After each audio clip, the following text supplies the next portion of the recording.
Hello guys, welcome to my another new vlog. আশা করি তোমরা সবাই ভালো আছো, আমিও ভালো আছি।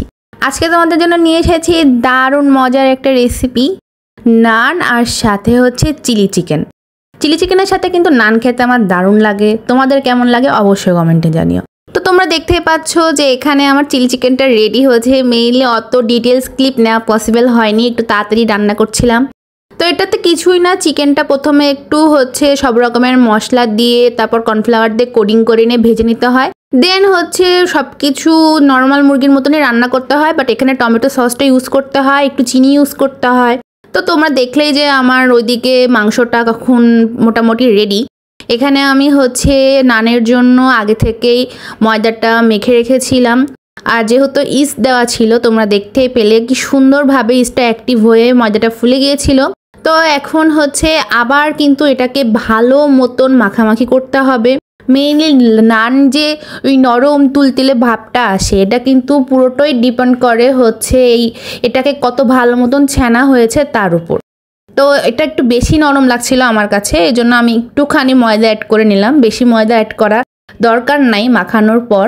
তো এখন আমি আষ্টে পিষ্টে ভালো মতন মাখিয়ে নেওয়ার পর এটাকে হচ্ছে এখন আমি আলাদা আলাদা মতন শেপ করে নিব রুটি বানানোর জন্যে। আর নানের রুটিতে হচ্ছে রুটি বানানোর সময় কিন্তু ডোগুলো একটু বড় বড় রাখতে হয়, আর বেলার সময় একটু মোটা রাখতে হয়। একদম পাতলা রুটির মতন করতে হয় না, মোটা টোটা করলে পরে সুন্দরভাবে ফুলে উঠে দুই দিক থেকে। তো এখন হচ্ছে নান ভাজার পালা। আর নান ভাজতে হয় কিন্তু সময় নিয়ে, তাছাড়া যেহেতু ওই যে বললাম মোটা রাখতে হয়, ভেতরে কাঁচা থেকে যায়, উপরের দিকে রং চলে আসলে খেতে ভালো লাগে না। তো এটা আমি সময় নিয়ে ভাজতেছিলাম। তোমরা দেখতেই পাচ্ছ আমার নানটা কি সুন্দর ফুলেছে, আর একটা সুন্দর কমলা কমলা কালারও আসছে। তো আমি এখন দুই দিক দিয়ে ভালো মতন সেঁকে নিয়েছি জিনিসটা। আমার নান রেডি। দেখতে কিন্তু দারুণ হয়েছে। একটু এক পাশে বেড়ে গিয়েছিল, এত নরম হয়েছিল, মানে হাতে নেওয়ার সাথে সাথে একদিকে একটু বেশি বেড়ে এসেছিল। আর এখানে চিলি চিকেনও রেডি। তো নানগুলো আমি হচ্ছে এইভাবে কেটে নিয়েছিলাম চারকোনা শেপ করে করে, দেখতে কিন্তু ভালো লাগছিল এভাবে খুবই। তো এখন পরিবেশন করে নেওয়ার পালা। আমি এখানে হচ্ছে একটা নান কেটে, যেহেতু 4 পিস হয় আর নানগুলো অনেক বড় বড় ছিল, তো কেটে হচ্ছে এরকম 4 পিস করে নিয়েছিলাম। আর সাথে হচ্ছে চিলি চিকেনগুলো দিয়ে দিচ্ছি প্লেটে।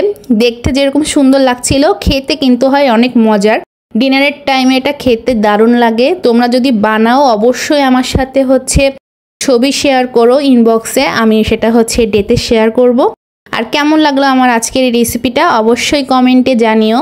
আর কি, সবাই ভালো থেকো, বেশি বেশি করে আমার ভিডিওগুলো দেখো। আজকের মতন এখানেই শেষ করছি। আজকের মতন টাটা।